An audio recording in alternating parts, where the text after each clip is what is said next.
2025 में बच्चे +2 pass out कर चुके हैं। बहुत सारे बच्चे इस समय सोच रहे हैं कि ऑस्ट्रेलिया जाएं, न्यूजीलैंड जाएं, यूके जाएं, यूएस से जाएं, कहां जाना सबसे आसान है, कहां की फीस सबसे कम है, कहां जाकर उन्हें जॉब मिल जाएगी, कहां की पीआर और सिटीजनशिप उनके लिए इजी होगी। इसी के ऊपर बात करने के लिए आज मैं एक बार फिर से पहुंचा हूं द इमिग्रेशन गुरु में, जहां पर मेरे साथ ज्योति शर्मा गांधी हैं जो डायरेक्टर हैं यहाँ की। और पिछली बार भी जिस तरह से उन्होंने बताया कि न्यूजीलैंड में 1 साल का भी एक ऐसा कोर्स है जिसके बाद आपको वर्क वीजा और पीआर मिल जाती है।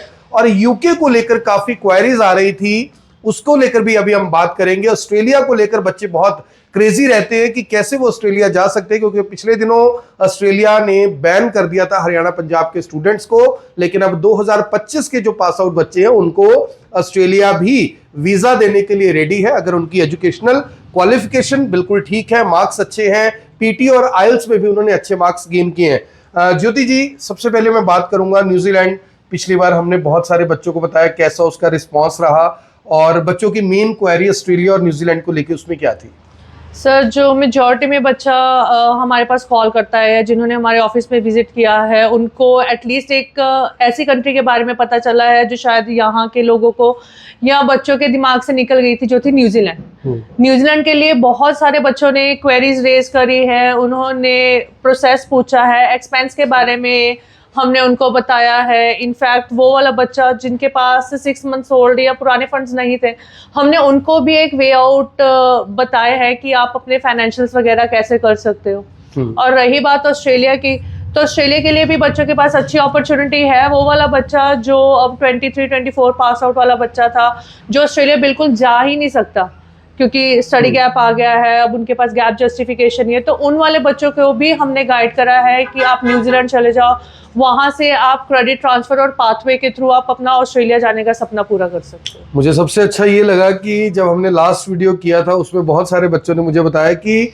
द इमिग्रेशन गुरु की तरफ से ही उन्हें लोन के लिए काफी ज्यादा असिस्टेंस दी गई, कहां से बच्चे अपना लोन करवा सकते हैं। यानी अगर आपके पेरेंट्स के पास इतनी सारी फीस भरने के लिए नहीं है तो आप बैंक से लोन लेकर भी विदेश जा सकते हैं, वहां पर पढ़ सकते हैं, और जब आप वहां पर कमाने लगे तो आप अपनी इंस्टॉलमेंट्स को, अपने लोन को भी पूरा कर सकते हैं। अब बात कर लेते हैं यूके की। यूके को लेकर बच्चों के अंदर एक असमंजस है कि यूके के भी वीजा काफी रिस्ट्रिक्टेड हो गए थे पिछले दिनों, तो ग्रेजुएशन जिन्होंने की हुई है, कौन वो बच्चे हैं जिनको वीजा मिल सकता है, +2 के वो कौन से बच्चे हैं जिनको वीजा मिल सकता है। आपके यहाँ पर सबसे अच्छी बात यह है कि आइल्स और पीटीई की जरूरत नहीं है।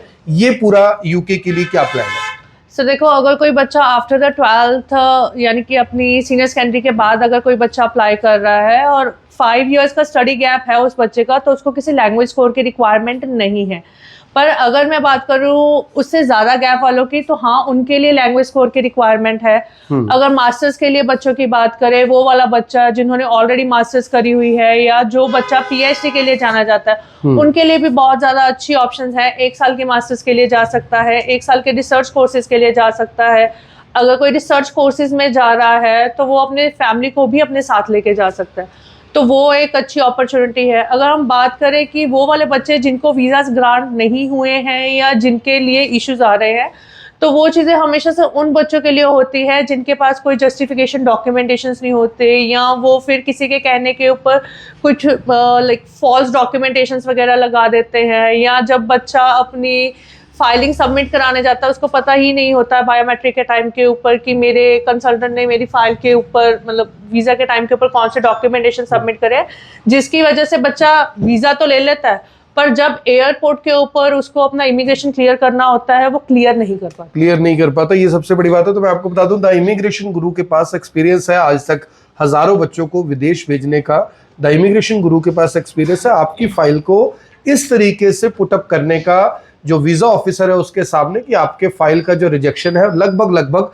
ना के बराबर हो। आप देख सकते हैं कि द इमिग्रेशन गुरु बोलता है कि study at your dream destination by applying with the immigration गुरु। और अगर आप जाना चाहते हैं, ये फ्लैग है न्यूजीलैंड का, यूएसए का, कनाडा का, ऑस्ट्रेलिया का और यूके का। इसके अलावा भी अगर आपका मन है जर्मनी जाने का, यूरोप में कहीं जाने का, तो भी आप यहाँ पर आ सकते हैं। यूके की जो फीस है वो लगभग 13, 14, 15 लाख के आसपास है, जिससे स्टार्ट हो जाती है। यानी आपको वहां पर स्कॉलरशिप भी मिल सकती है और उसके साथ साथ इसी के अंदर लगभग सभी खर्चे इन्वॉल्व हो जाते हैं।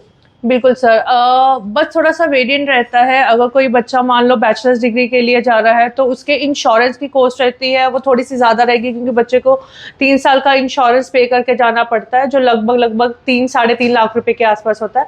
अगर कोई मास्टर्स डिग्री के लिए जाता है तो उसका 1.25 लाख से 1.5 लाख का इंश्योरेंस रहता है। बस वही इंश्योरेंस का फ्लक्चुएशन रहता है जो बच्चे के लिए रहता है। एक मेरा क्वेश्चन ये है कि कई बच्चों का सिर्फ सपना होता है कि बस मुझे तो विदेश भेज दो, मैं तो जी वहां जाके कुछ भी कर लूंगा, तो कुछ असिस्टेंस देते हैं आपकी बेटा तेरे लिए ये कोर्स ठीक रहेगा, इजी रहेगा, इसमें तुझे पढ़ाई कम करनी है, काम तू अच्छे तरीके से कर सकता है, कमाई तेरी अच्छी होगी और कल को इसमें पीआर तेरी इतनी जल्दी या इतनी लेट हो सकती है, वो असिस्टेंस भी देते हैं आप लोगों को? बिल्कुल सर, हम वैसे वाली असिस्टेंस भी देते हैं। जैसे कि अगर मैं रिसेंट की बात करूँ तो रिसेंट में हमारे पास ऐसे बच्चे भी आए हैं जो 2025 पास आउट थे, बट उनके लिए ये था कि हम आर्ट्स बैकग्राउंड वाले हैं, हम ऑस्ट्रेलिया नहीं जा सकते, तो आप हमें टूरिस्ट वीज़ा लगा के भेज दो। तो जैसे हमने उनको गाइडेंस वगैरह प्रोवाइड करी कि बेटा आप मान लो अगर किसी से फुल फ्लेज कहते हो कि आप हमें 100% वीजा लगवा के दो, वो पर्सन आपसे बहुत ज्यादा चार्ज करेगा। तो उस पर इतने पैसे लगाने के बजाय आपका अगर 50% अमाउंट पर अगर न्यूजीलैंड का स्टडी वीजा हो जाए या किसी अदर कंट्री का स्टडी वीजा हो जाए, जिसके बाद आपको वर्क परमिट की अपॉर्चुनिटी भी है, आप उसकी तरफ मूव ऑन करो। क्योंकि अगर कोई बच्चा यहाँ से विजिटर वीजा के ऊपर लाखों रुपए लगा के जा रहा है, उसका आउटकम तो कुछ नहीं है ना, वो लीगल वहाँ पे काम कर सकता है। अगर किसी कंट्री ने उसके वीजा के ऊपर रिस्ट्रिक्शन लगाई है कि वो वहाँ पर उस वीजा को कन्वर्ट भी नहीं करा सकता, तो उसके लिए वहाँ पे कोई फ्यूचर तो है नहीं, रहेगा या तो वो एज अ टूरिस्ट बन के रहेगा या फिर वो वहाँ पर इलीगल इमिग्रेंट हो जाएगा। तो अगर आप भी विदेश जाना चाहते हैं तो द इमिग्रेशन गुरु करनाल के मुगल कनाल पे है, नीचे नंबर दिया गया है, वहां पर आप संपर्क कर सकते हैं। सबसे अच्छी बात यह है कि आपकी फाइल यहाँ पर कोई भी काउंसलर यहाँ पर प्रिपेयर नहीं करता, जो ज्योति शर्मा गांधी हैं और इनके हस्बैंड हैं जो डायरेक्टर हैं यहाँ के धीरज गांधी, यही आपकी फाइल को प्रिपेयर करते हैं। कोई फॉर्ज डॉक्यूमेंट नहीं होगा, सब कुछ जो डॉक्यूमेंटेशन होगी वो आप ही के थ्रू ली जाएगी, जो फंडिंग होगी वो बिल्कुल जेन्युइन होगी और इसके साथ साथ जो फी होगी वो भी आपको डायरेक्टली खुद यूनिवर्सिटी में पे करनी है, एम्बेसी में आपको फी खुद पे करनी है और यहाँ की जो इनके वीज़ा फाइलिंग चार्ज है उसमें भी आपको अच्छा खासा डिस्काउंट मिल जाएगा और बहुत सारे बच्चों के लिए तो वो फ्री ऑफ कॉस्ट भी हो सकता है। मेरी आप सभी से अपील, इस वीडियो को देखे भी, इसे शेयर भी करें और कमेंट बॉक्स में ज़रूर बताएं कि आप कौन सी कंट्री में जाना चाहते हैं।